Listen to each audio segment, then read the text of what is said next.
It was a quiet Sunday afternoon, the kind that felt like a pause between the demands of the week and the responsibilities of the days to come. I was scrolling mindlessly through social media, letting the noise and color wash over me when something stopped me cold, an advertisement. It read, "Secure your future. Guaranteed returns. Zero risk. Limited time offer for early investors." The words lit a fire in me. I had recently managed to save €5,000, a modest but hard-earned amount that felt like a small fortune. It represented months of sacrifices, of choosing necessity over desire.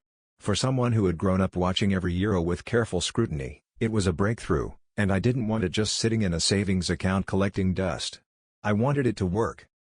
Stocks felt intimidating, like a fast-paced world full of jargon and market crashes.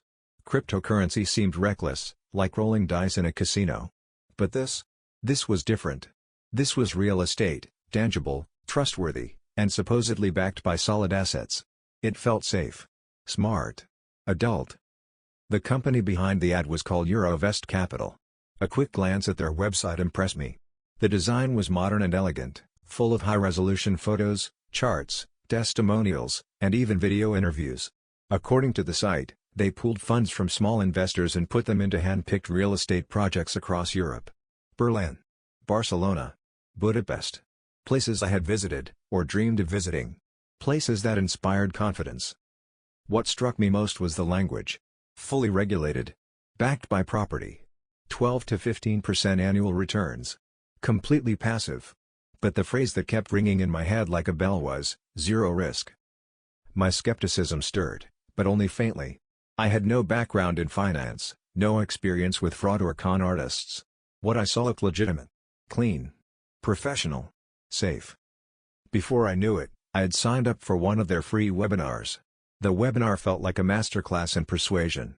A man in his 40s with perfectly combed silver hair spoke with ease and authority. Behind him was a high-end office, glass walls, framed awards, and a cityscape in the distance. He welcomed attendees warmly, called us smart investors, and explained how traditional banking was outdated.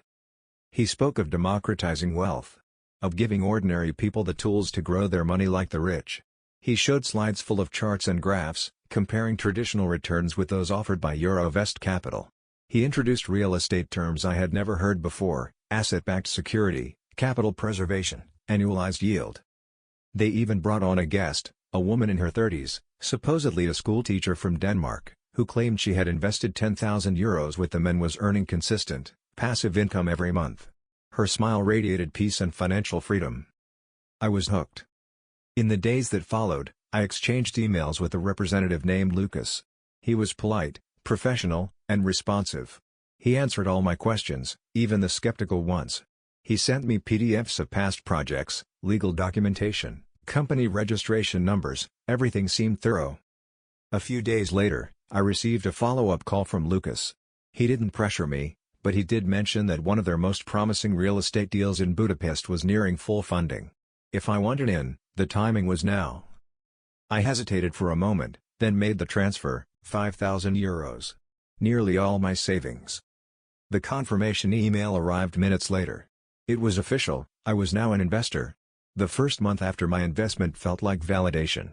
I received a welcome package via email with my unique investor ID, login credentials for my dashboard, and an elegant PDF brochure outlining their current real estate ventures. Logging into my dashboard was oddly satisfying. It displayed my capital contribution, projected monthly earnings, estimated completion dates for the buildings, and even location-specific photo updates. I saw renderings of modern apartments in Berlin and co-living spaces in Budapest, all stamped with my project's name. Monthly statements followed. My account was growing exactly as projected. Every document had logos, legal disclaimers, signatures. It looked real. It felt real. To top it all off, I received an invitation to an investors-only Zoom meeting, where the company would present their Q2 report. It was hosted by the same man from the original webinar.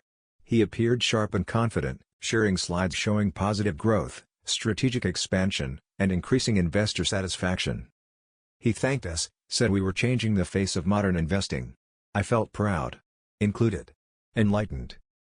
But in hindsight, that was the moment things started to shift. 2 weeks later, I received a generic email saying the dashboard would be undergoing scheduled maintenance for a few hours. No problem. I'd seen that kind of thing before. The next day, I tried logging in again. Nothing. The site was still down. 2 days passed. Then 3. I emailed support. No reply. By the 5th day, the panic had started. I tried calling Lucas. The number rang and went straight to voicemail.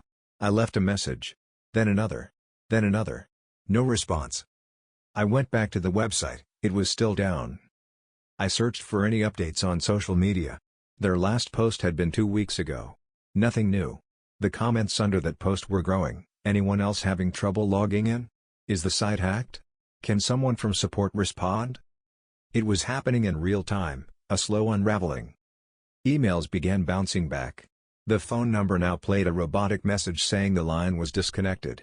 Their LinkedIn page vanished. I remember the feeling in my stomach, a deep, sickening drop, like falling without a net. I started Googling Eurovest capital scam. At first, there was nothing. Then a few obscure posts on investor forums began surfacing. Looks like I got scammed. I lost 12,000 euros, this was everything I had. Do not trust this company. I spent the next 2 days obsessed, reading everything I could. More and more people were coming forward. The company had never been registered properly. The advisors had fake names. The building photos were pulled from stock photography sites. The testimonials were actors. Everything I had seen, believed, was part of an elaborate, well-designed lie. I reported it to the financial fraud authorities in my country. I filled out every form, submitted every screenshot and PDF I had. Weeks later, I received a response, "We are aware of this entity." Unfortunately, recovery of funds in these cases is extremely rare. Just like that, my savings were gone. But that wasn't the worst part. The days after the confirmation that I'd been scammed felt like a fog. It wasn't just the money that stung, it was the shame. I had been careful my whole life, cautious with every cent. And yet, in one moment of hope and naivety, I had walked into a trap. I didn't want to talk about it. Not with my friends. Not with my family. I went silent. I stopped opening my bank app. I avoided social media. I didn't want to see more reminders of what I had lost. I kept replaying the same thoughts in my head. How could I have been so blind? Why didn't I double-check their credentials? Why didn't I trust my gut? Eventually, though, a new question emerged. Now what? I couldn't change what had happened, but I could decide how to respond. I could learn. I could rebuild. I could choose to face it. So I started with the basics. I read books about investing, real ones. I watched interviews with financial experts. I learned what terms like due diligence and diversification actually meant. And for the first time, I began to understand how the world of finance worked. The real world, not the illusion Eurovest had sold me. The more I learned, the more I realized how vulnerable so many of us are. When you grow up without financial education, with just enough money to get by, the promise of a shortcut is incredibly seductive. That's what scammers count on. They prey on people like me, people with good intentions but limited knowledge. People who want to build something better. I began writing everything down. My journey. My mistakes. My lessons. I didn't know what I would do with it yet, but it felt good to take ownership. To turn pain into something productive. I was beginning to see a way forward. Months passed. I was back to saving, but with a different mindset. There were no dreams of overnight wealth, no glossy dashboards or flashy promises. Instead, there was discipline. I opened a new account, one I called my recovery fund. Each week, I put in a small amount, even if it was just 20 euros. Not for revenge. Not to win it back. But to rebuild. I chose index funds this time. Low cost, slow growth, historically reliable. I researched every platform I used, verified every name I came across. I started listening to podcasts by actual investors, not salesmen in suits. And the more I learned, the more empowered I felt. Investing, I realized, wasn't supposed to be exciting. It was supposed to be boring.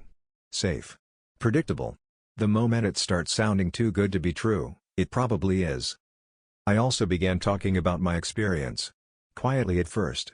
Then more openly. I posted on forums. I answered questions from new investors. I shared my story anonymously in communities where others had been scammed. To my surprise, people thanked me. Some even said my story helped them avoid making a similar mistake. That meant more to me than I expected. One day, someone messaged me and said, "You lost €5,000, but you may have saved someone else from losing their entire future. That's something." And they were right. That gave my loss meaning. I can't say I'm glad it happened. But I can say this: it woke me up. It opened my eyes. And in some strange way, it set me on a path I might never have found otherwise. Because sometimes, the hardest lessons are the ones that shape us the most. And though my wallet was emptied, my life, in the end, became richer for it.